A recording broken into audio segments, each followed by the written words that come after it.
Buenos días, como si maestra. Nosotros somos el equipo 7 y vamos a presentarles lo que es la oferta agregada y demanda agregada.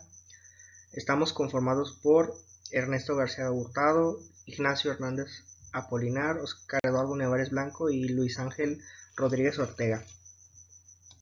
Ok, en la presentación vamos a tener algunos apartados. El primero de ellos es la oferta agregada, que a su vez va a estar dividida en algunos pequeños subtemas para entenderlo un poco mejor. El primero es la cantidad ofrecida y ofertada. El segundo es la oferta agregada de largo plazo. Luego sigue la oferta agregada de corto plazo.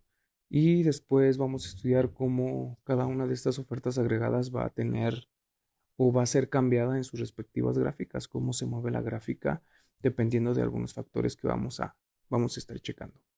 Y pues vamos a empezar. Y bueno, el propósito de este tema consiste en aplicar cómo se determina el PIB real y el nivel de precio, así como la forma en que estos dos van a interactuar respecto a la oferta agregada. Recordemos que el PIB real es la producción de bienes y servicios producidos en un país. Hay dos tipos de cantidades dentro de la oferta agregada. La primera de ellas es la cantidad ofrecida, que es la cantidad total de bienes y servicios que la empresa planea producir durante un periodo específico de tiempo. Esta cantidad depende de algunos factores. Los más importantes es la cantidad de trabajo empleado, la cantidad de capital y el estado de la tecnología. Y bueno, hay que tener en cuenta también que en cualquier momento la cantidad de capital, tanto humano como físico, quedan fijos, pero la cantidad de trabajo no, ya que depende de las decisiones de las personas que manejan las empresas o las empresas como tal acerca de la oferta y la demanda laborales. Y bueno, por otro lado tenemos la cantidad ofertada, que nos muestra la relación entre las cantidades ofrecidas cuando se ven en distintos niveles de precio, como se muestra aquí en la gráfica. En el eje de las X se ven las cantidades y en el eje de las Y los precios. Entonces esa relación que existe entre esas dos es la cantidad ofertada. Y bueno, ahora ya pasamos a definir lo que es oferta agregada, que es la oferta total de bienes y servicios que están dispuestas a vender todas las empresas de la economía. Por otra parte, tenemos una definición un poco más gráfica, que es la relación entre la cantidad ofrecida y el nivel de precio. Y para estudiar la oferta agregada hay que estudiarla desde dos marcos temporales, que es la oferta agregada a corto y a largo plazo. Ok, entonces la oferta agregada de largo plazo va a tener una forma como la que se ve a continuación. Como ya habíamos definido, la oferta agregada es la relación entre la cantidad ofrecida y el nivel de precio.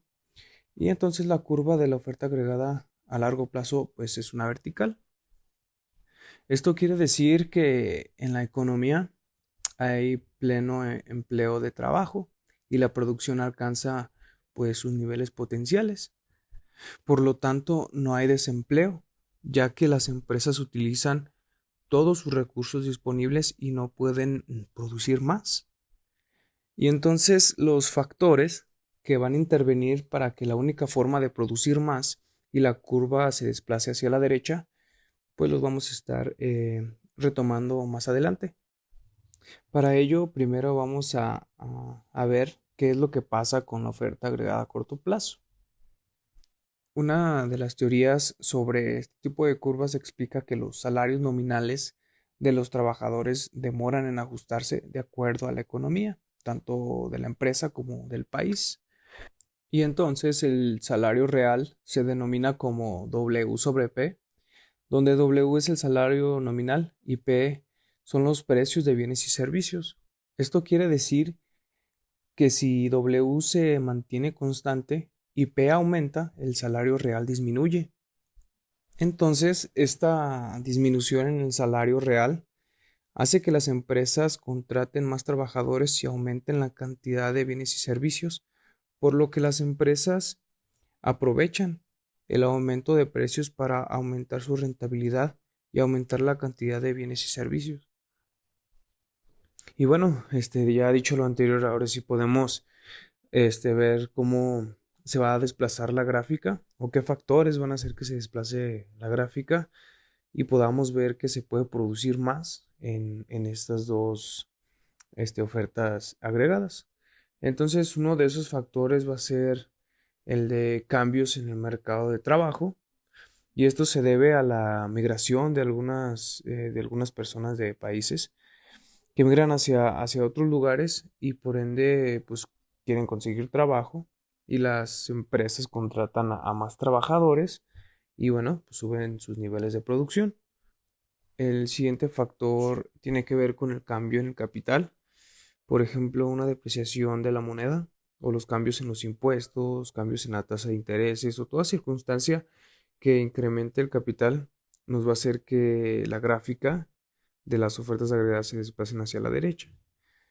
Y bueno, en tercer lugar tenemos los cambios en los recursos naturales, por ejemplo, nuevos yacimientos de petróleo o gas natural. De esta forma aumentan los recursos de la economía, materia prima, etcétera.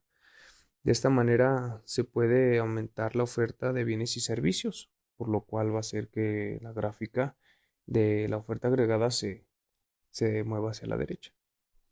Y bueno, por último tenemos la tecnología, cambios en la tecnología. Por ejemplo, una nueva máquina, la creación de nuevas máquinas, de estos robots que manejan algunas empresas, o un nuevo método de producción, pues puede producir o puede causar la producción de más bienes y servicios. Hay muchos factores que intervienen en este desplazamiento de la gráfica, pero estos cuatro son los más generales o los más comunes que pasan en la industria y en la economía de los países.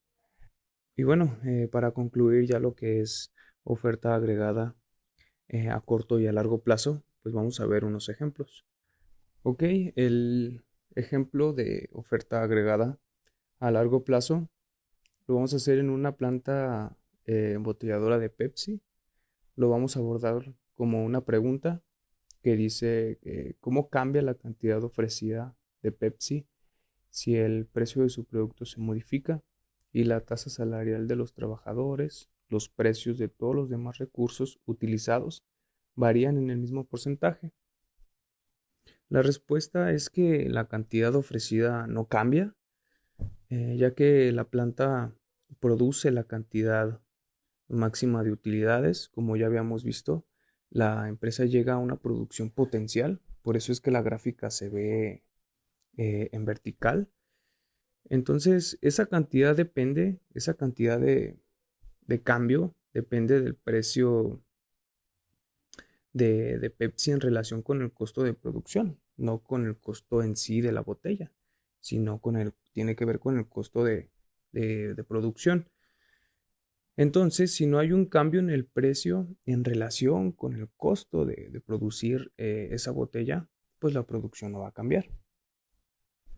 Entonces, siguiendo el mismo ejemplo de esta embotelladora de Pepsi, vamos a explicarlo de a corto plazo. Y aquí se ven algunos casos, por ejemplo, si el precio de Pepsi sube, en tanto que la tasa salarial nominal y otros costos permanecen constantes, pues Pepsi puede incrementar sus utilidades mediante un aumento en la producción. Y era esto lo que les explicaba. Si W permanece constante y P aumenta, pues la empresa puede alcanzar sus máximos rendimientos incrementando su producción. Asimismo, se puede ocasionar un efecto contrario si el precio de Pepsi disminuye y tanto la tasa salarial nominal como otros costos permanecen constantes, pues Pepsi puede evitar pérdidas disminuyendo la producción. Es un efecto contrario. Entonces, si esto es cierto para las embotelladoras de Pepsi, también lo es para todos los productores de bienes y servicios.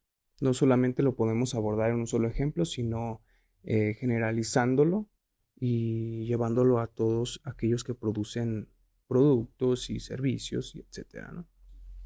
Entonces, ya abordando de una manera más general la oferta agregada a corto plazo, podemos decir que si el nivel de precio sube y tanto la tasa salarial como otros precios permanecen constantes, todas las empresas tienen o deben incrementar su producción si quieren alcanzar un máximo rendimiento. Y entonces una disminución del precio origina el efecto contrario, por lo que las empresas deben de disminuir su producción ya que se reduce la cantidad ofrecida. Buenos días, compañeros. Yo les voy a explicar lo que son las tendencias y las fluctuaciones macroeconómicas. Para entender estos puntos, tenemos que introducir lo que es el modelo SADA, que es el modelo de la oferta agregada y la demanda agregada. Este es un modelo que muestra lo que determina la oferta o la demanda total de una economía y la manera en que interactúan a un nivel macroeconómico. Explica los cambios en el Producto Interno Bruto Real y en el nivel de precios. Además, nos permite explicar las fluctuaciones del ciclo económico en estas variables. También es una herramienta que sirve de apoyo para entender las tendencias en el crecimiento económico y la inflación. ¿Cómo es que funciona el modelo SADA? Lo que hace es combinar la oferta agregada y la demanda agregada para determinar el Producto Interno Bruto Real y el nivel de precios de equilibrio. Para entender esto, debemos recordar que la curva de demanda agregada nos indica la cantidad demandada del Producto Interno Bruto Real a cada nivel de precios y que la curva de oferta agregada de corto plazo nos informa la cantidad ofrecida del Producto Interno Bruto Real a cada nivel de precios, que esto es la producción que la economía alcanza con cada nivel de precio. El equilibrio macroeconómico va a ocurrir cuando el punto de intersección sea el de lo que es la curva de demanda agregada y la oferta agregada a corto plazo. En una gráfica que estemos poniendo lo que es el nivel de precios y el Producto Interno Bruto Real. Para analizar este modelo, vamos a tomar lo que son dos marcos temporales de equilibrio macroeconómico, que va a ser el equilibrio de corto plazo y el equilibrio de largo plazo.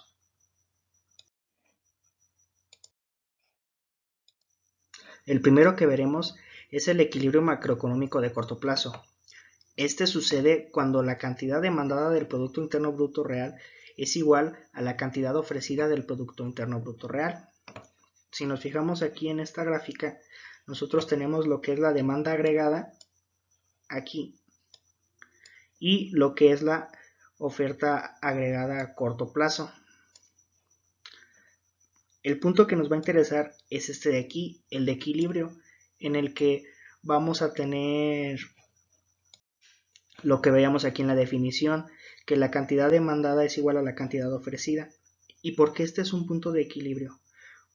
Porque si nosotros aquí tomáramos este punto de aquí, en el que el nivel de precio fuera de 120, la demanda agregada es lo que las personas estarían, dentro de esa economía, estarían dispuestos a pagar. Si se fijan, aquí tenemos que nada más ellos pagarían 15.5 y al estar a este precio los productos, las empresas integrantes de lo que es la macroeconomía, ellos intentarían vender sus productos a este precio, pero no se puede porque ni uno quiere vender sus productos a menor precio, ni tampoco los integrantes de la economía quieren pagar más. Entonces van a tener que ir cediendo. Las empresas irán dando ofertas, disminuyendo precios y de igual forma, al ver que hay una disminución, los integrantes de la economía pues irán adquiriendo más productos y servicios hasta llegar a este punto C, que es el punto de equilibrio. De igual forma, si nosotros igual tuviéramos lo que es una curva, un nivel de precio por aquí debajo, veríamos que las empresas quieren vender a mayor Si están pagando muy barato, nada más a un nivel de 100 por sus productos, pues no va a haber no va a haber tanto que comprar, no va a haber tanta oferta. En cambio, pues las personas van a querer adquirir más, pero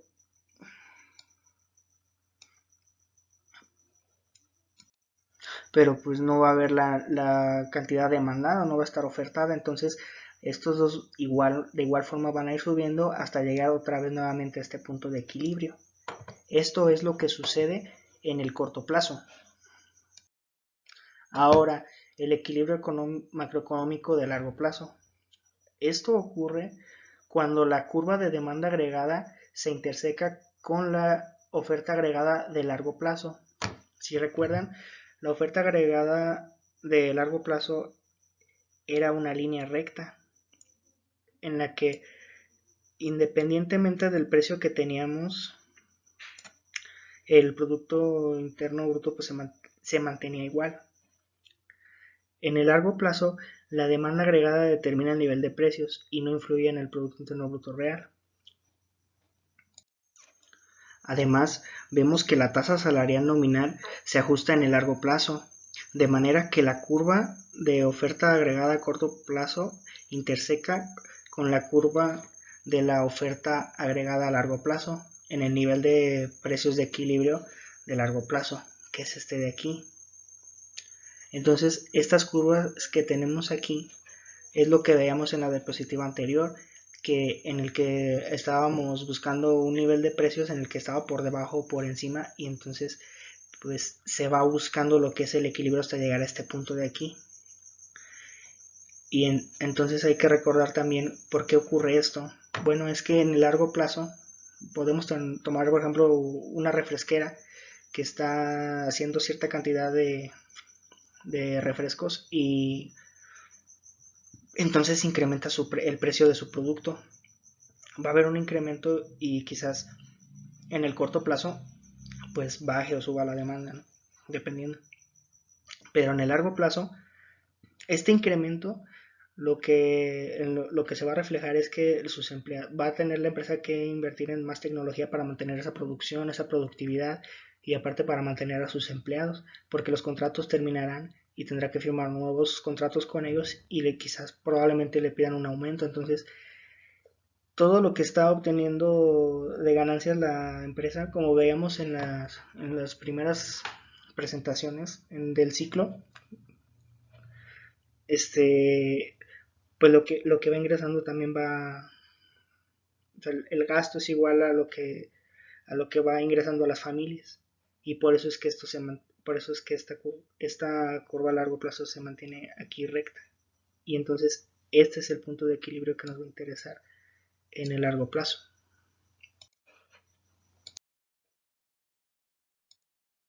Crecimiento económico e inflación. El modelo de oferta agregada y demanda agregada también explica e ilustra el crecimiento económico y la inflación. ¿Qué es el crecimiento económico? Este es lo que resulta de una fuerza laboral creciente y de una mayor productividad, que en conjunto hacen crecer al Producto Interno Bruto potencial, que es lo que nosotros estamos viendo en la gráfica de aquí, en la que tenemos en el que tenemos la oferta agregada a largo plazo y la demanda agregada con un punto de equilibrio. Entonces, si nosotros tenemos un crecimiento económico, esta curva de aquí va a tener un desplazamiento hacia la derecha. Y ahora también, ¿qué más va a ocurrir? Bueno, la inflación es lo que resulta de una cantidad creciente de dinero que supera al crecimiento del Producto Interno Bruto potencial. Entonces, lo que vamos a tener aquí también va a ser un incremento en los precios de aquí. Si se fijan, del punto de equilibrio que teníamos al principio, ahora a uno nuevo que se consigue.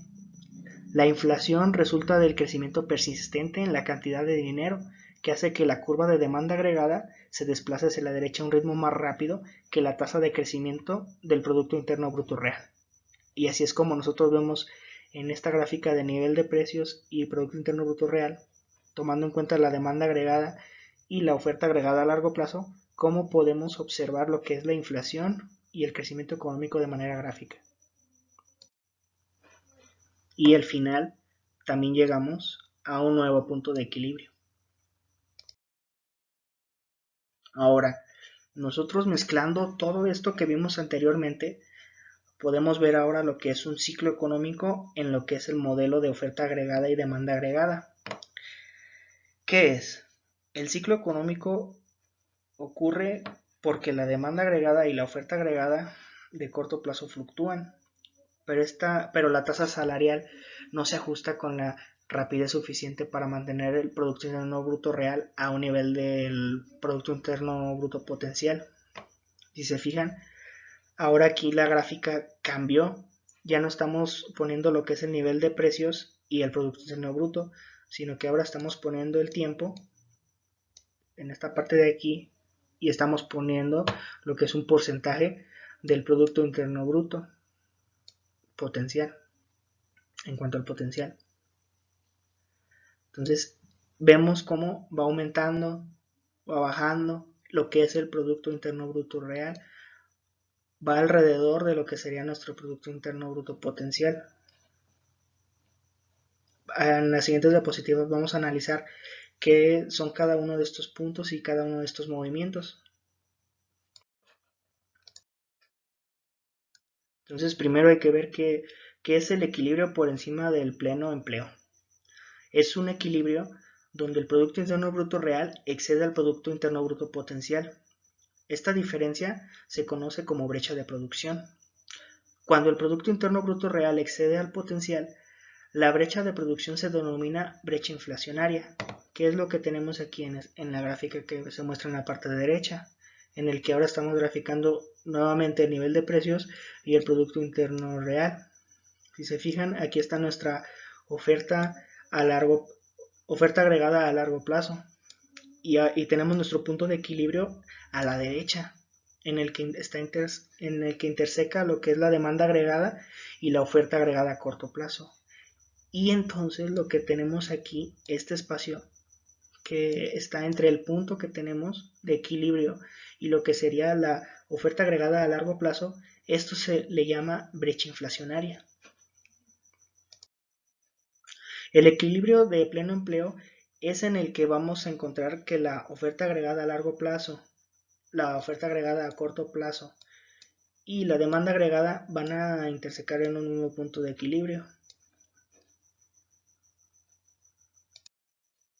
Y ahora, el equilibrio por debajo del pleno empleo es aquel equilibrio macroeconómico en el que el Producto Interno Bruto potencial excede al Producto Interno Bruto real. Cuando el Producto Interno Bruto potencial excede al real, la diferencia resultante se denomina brecha recesiva. Si se fijan, ahora aquí tenemos en la gráfica de la parte derecha lo que es la oferta agregada a largo plazo y tenemos nuestro punto de equilibrio en la parte izquierda, donde interseca lo que es la demanda agregada y la oferta agregada a corto plazo. Y entonces lo que vamos a llamar brecha recesiva va a ser la distancia que va a haber entre el punto de aquí, que es el punto de equilibrio, a la oferta agregada a largo plazo. En la gráfica de aquí vemos que esta cantidad es igual a 0.2. Igual en el ejemplo anterior, también no lo mencioné, pero también el incremento era de 0.2.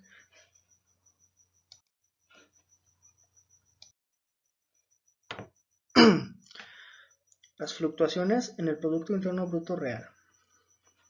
Como vimos, ahora lo que analizamos en las 3 diapositivas anteriores lo podemos ver ahora en una gráfica que tiene el Producto Interno Bruto real y lo que es el tiempo. Ya no tenemos el precio contra el Producto Interno Bruto, sino que ahora cambiamos de esta forma.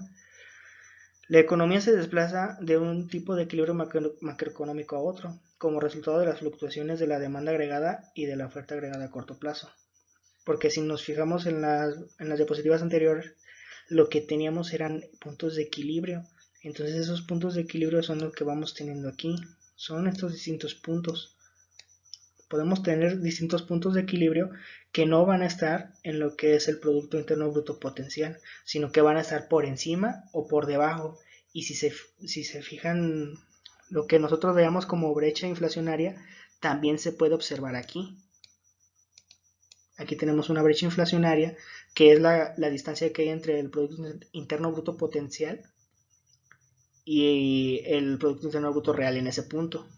El pleno empleo es donde tenemos que las tres, bueno, que ya tenemos un equilibrio en lo que es el Producto Interno Bruto potencial y el real.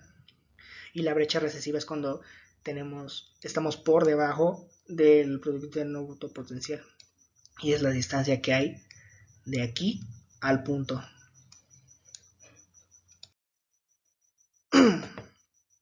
Las fluctuaciones de la demanda agregada. ¿Qué es lo que hace que haya fluctuaciones cuando tomamos en cuenta la demanda agregada? Bueno, el aumento de la demanda agregada incrementa los precios de los bienes y servicios, pero como habíamos mencionado anteriormente, lo que es la tasa salarial se mantiene constante. Puede ser por muchas cosas. Lo que mencionábamos es que puede ser, por ejemplo, por un contrato que no te permite cambiar tu sueldo hasta determinado tiempo. Entonces, esto lo que hace es que como tenemos un nivel de precios en aumento y una tasa salarial que se mantiene constante, los trabajadores sufren una disminución de poder adquisitivo, así que pues entonces los trabajadores van a tener que demandar salarios más altos. La economía no puede producir de manera indefinida por encima del Producto Interno Bruto potencial, porque si seguimos en este punto, las empresas van a querer lo que es más precio, van a tener un mayor precio por sus productos, pero la economía no va a poder pagar ese nivel de precio, y entonces se da lo que es un aumento en la tasa salarial para que ya se tenga acceso a este nuevo nivel de precios. Lo que veíamos anteriormente es lo que pasa a corto plazo. Ahora, ¿qué pasa a largo plazo? Pues aumenta lo que es la tasa salarial nominal y esto desencadena una secuencia de nuevas posiciones de equilibrio, como lo estamos viendo aquí en la gráfica. A lo largo de la trayectoria del ajuste, el Producto Interno Bruto real disminuye y el nivel de precios aumenta. Y llegamos a un nuevo punto de equilibrio, que es el que se encuentra aquí en esta gráfica. Si ven, pues hubo una reducción de lo que es el punto 5 del Producto Interno Bruto real y hubo un aumento del 10 en el nivel de precios.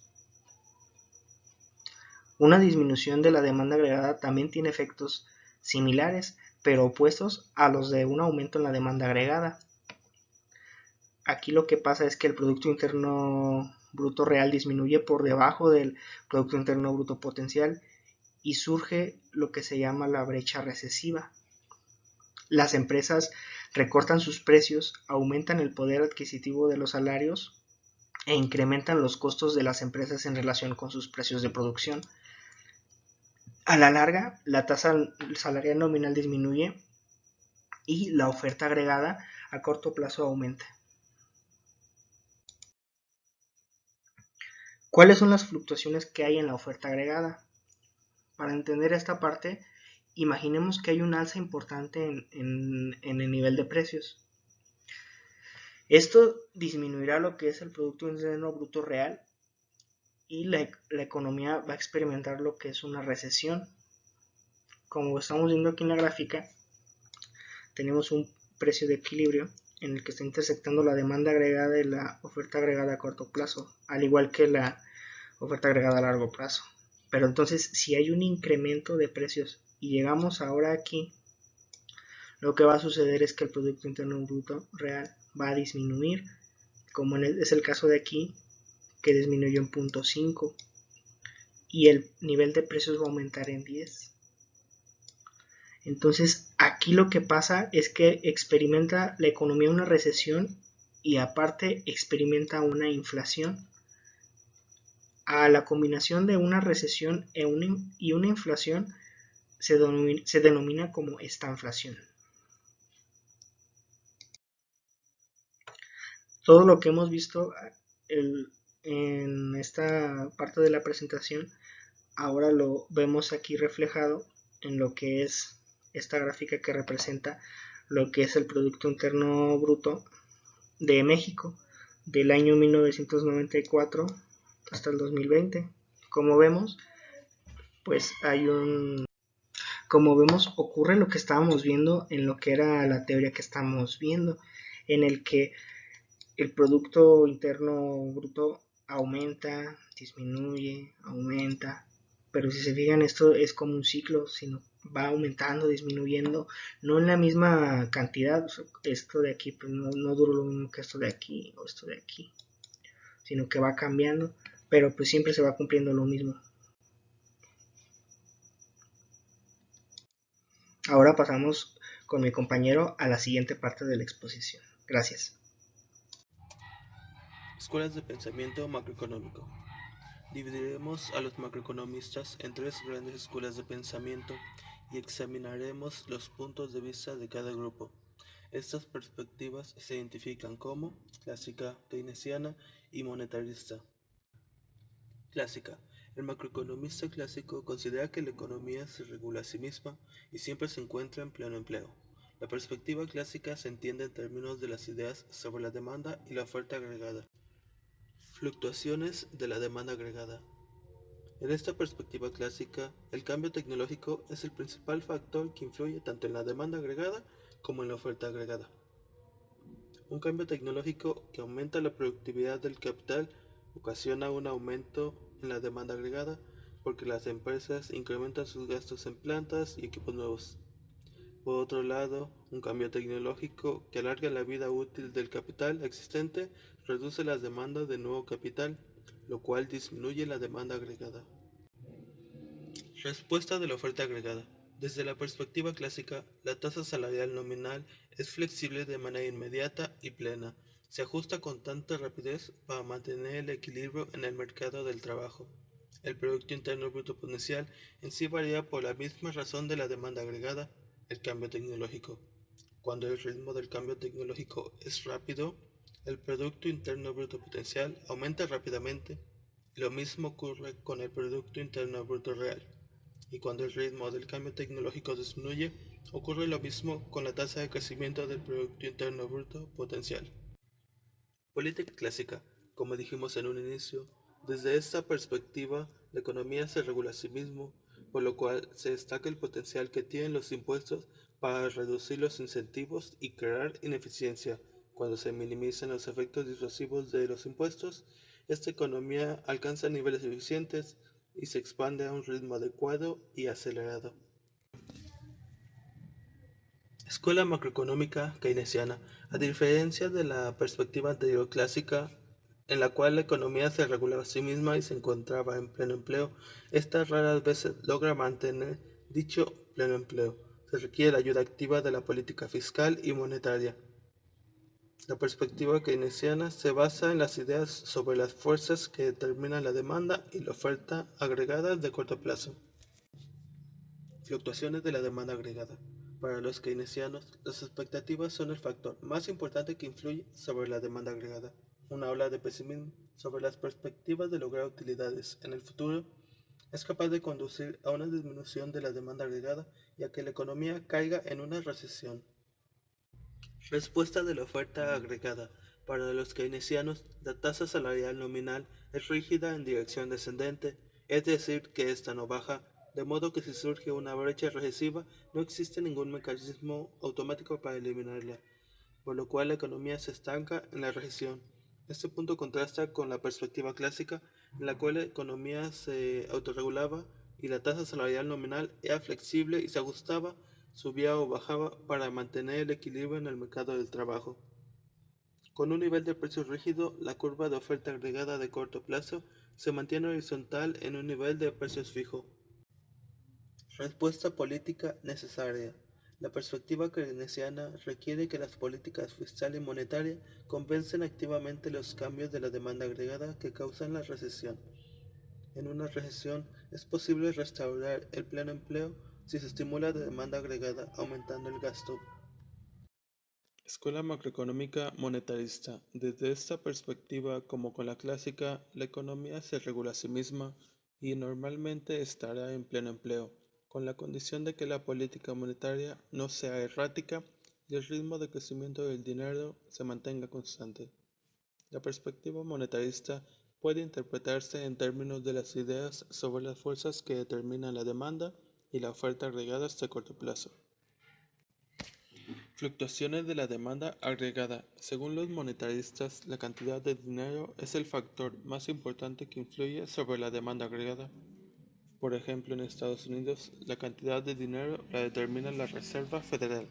Si ésta mantiene constante el crecimiento del dinero, se minimizarán las fluctuaciones de la demanda agregada y la economía operará cerca del pleno empleo. Por otro lado, si se disminuye la cantidad de dinero o incluso si solo disminuye su tasa de crecimiento de manera abrupta, la economía entrará en una recesión. Desde la perspectiva monetarista, todas las recesiones son resultado de una política monetaria inadecuada. Respuesta de la oferta agregada. La perspectiva monetarista sobre la oferta agregada de corto plazo es igual al punto de vista keynesiano. La tasa salarial nominal es rígida y por lo tanto si la economía está en recesión requerirá un tiempo innecesariamente largo para regresar sin ayuda al pleno empleo. Política monetarista. El punto de vista monetarista de la política es igual a la perspectiva clásica de la política fiscal. Los impuestos deberían permanecer bajos para evitar efectos disuasivos que disminuyan el PIB potencial. Siempre que la cantidad de dinero se mantenga en una trayectoria de crecimiento constante, no se requerirá una estabilización activa para compensar los cambios de la demanda agregada.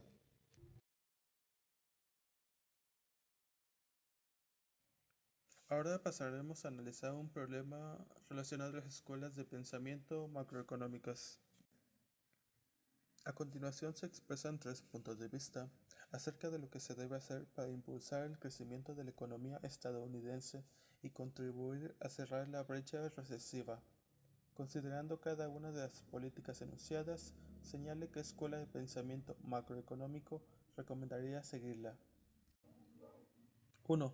Recortar impuestos e impulsar el gasto. 2. Elevar impuestos y reducir el gasto. 3. Reducir impuestos y reducir el gasto. Primero recordemos los puntos de cada perspectiva macroeconómica. Clásica, keynesiana y monetarista.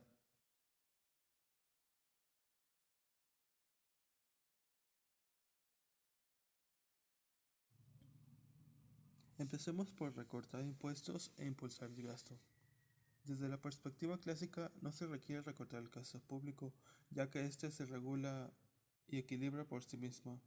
La keynesiana, por otro lado, al estar en recesión, requiere de la ayuda de políticas monetarias y fiscales, aumentar el gasto para impulsar la demanda agregada.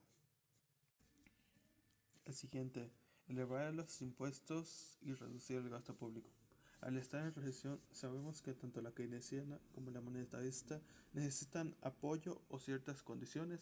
El aumento de impuestos no ayudaría a ninguna de estas a salir de recesión, ya que su tasa salarial es rígida y esta no puede bajar, ya que si no quedaría estancada en la recesión.